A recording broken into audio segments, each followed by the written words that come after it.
There was once a time when scientists could send a one-liner to a granting agency and get the money. Unfortunately, this is not the case anymore. Frustratingly, grants require more of our time and focus in order to complete. Moreover, we are in direct competition with many other talented and dedicated scientists, who similarly to us are applying. So what can we do to make our grant stand out and our research funded? After some introspection and dissection of my 10 plus years in academia and my numerous grant applications, I came up with one essential skill, and that is storytelling. So, in this three-part video, I will first go through the foundations of storytelling, followed by practical strategies for grant storytelling, and finally a grant case study of storytelling.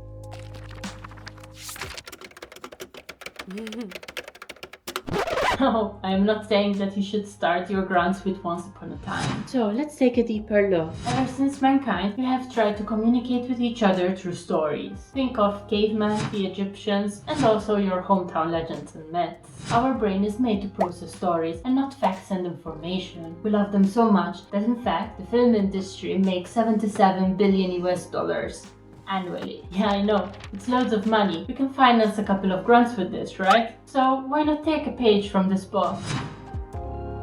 So let's try to understand what is so captivating about movies. Nowadays, most of the movies follow the same story structure. So why do we keep on watching them if they are all the same? The answer is that the details in the narrative are different, which determine the degree of emotion we feel when watching such movies. Humans are emotional beings and need a cohesive story to resonate with. If we recognize parts of the story and match it to our own lives, we will automatically be more interested in watching or reading more. And being immersed in a story makes us emotionally invested, and this tends to help us retain the information better. In other words, storytelling makes your grant memorable, and wouldn't that be nice? But hey, you don't need to take my word for it. We are scientists after all. So let's shortly take a look at the neuroscience behind storytelling that tell us stories are king in our brain. So point number 1. Stories engage the brain's narrative network. The human brain has a specialized network for processing narratives. When information is presented in a story format, various brain regions associated with empathy, understanding, and memory activation are engaged. This results in a more profound and memorable impact on the audience. Point number 2, which is emotional resonance and neurotransmitter release. As mentioned before, stories have the power to evoke emotions. Emotionally charged content triggers the release of neurotransmitters like dopamine and oxytocin. These neurotransmitters are associated with pleasure, reward, and social bonding, creating a positive association with the information presented. Point number 3, enhanced information retention. The brain tends to remember information more effectively when it is packaged in a narrative context. Stories provide a structure that helps to organize and consolidate information, making it easier for the brain to encode and retrieve data. Point number 4, mirror neurons and empathy. Mirror neurons in the brain are activated when we observe or engage with the experience of others. By presenting your grant as a story, you create an opportunity for the audience to empathize with your challenges, successes,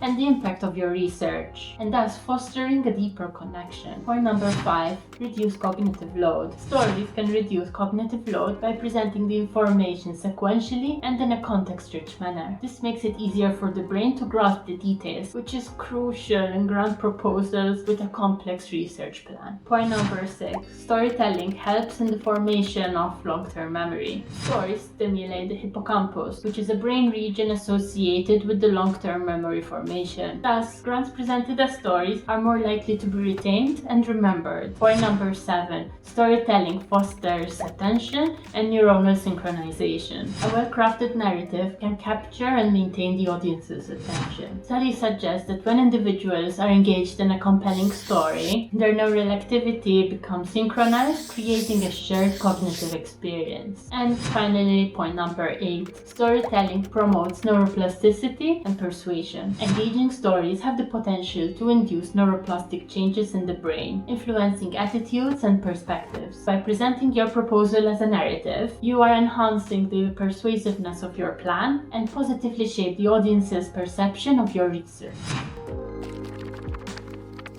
I know that many grants have a fake structure, and you as the applicant have little say in it. However, it is totally in your hands how you present the information in each section and how each section relates to the others. And for this we will explore 3 ways how we can incorporate storytelling in our proposals. There are many stories in the world, and if you Google story frameworks, many will pop up. However, it seems to me that all of these frameworks can boil down to one basic principle, which is called the narrative arc. The arc is made up of 5 points: the exposition, rising action, climax, falling action, and resolution. If we start to apply this to grant writing, it goes as follows. Exposition is there to expose the reader to your field. Here you review the current state of the literature and basically what we know so far. So let's use the intro of this video as an example. There was once a time when scientists could send a one-liner to a granting agency and get money. The second part is called rising action. This is the part where you will write about the gaping hole in our knowledge. The part where you showcase the problem you want to study. Ideally, at this point, you also highlight why it is important to study this problem, thus making it more compelling. This part usually is the last sentence in every paragraph of your introduction, and it is marked with words such as but and however, which are the preferred words in academia. But in reality, you can use any other joining word at the start of a sentence, which has a little bit of a negative connotation. So let me illustrate this using this video's intro. Unfortunately, this is not the case anymore. Frustratingly, grants require a lot of our time and focus in order to complete. Moreover, we are in direct competition with many other talented and dedicated scientists who similarly to us are applying. So what can we do to make our grant stand out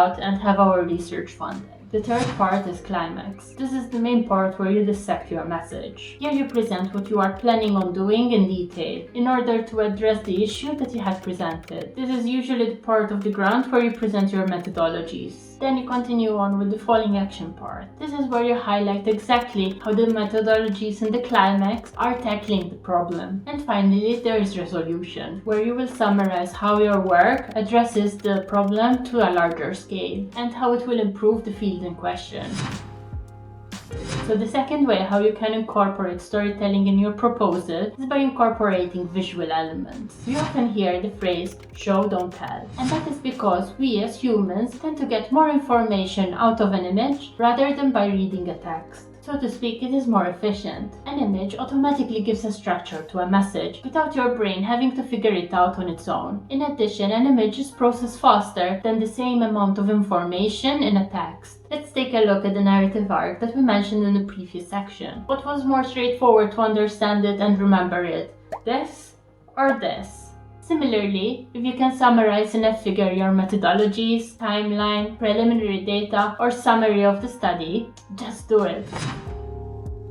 Third point into embedding storytelling features in your grant is by making it relatable. Stories are usually most efficient when they are relatable. For example, you can humanize it by putting a personal story in the grant. However, of course, in the experimental field, this is very hard to do. But despair not, you can still make your study relatable by, for example, showing how pressing the problem is. Let's take world hunger, for example. And here are 2 sentences for you. According to the World Counts Project, 3.1 million children die of hunger and hunger-related diseases per year. According to the World Counts Project, a child dies every 10 seconds of hunger and hunger-related diseases.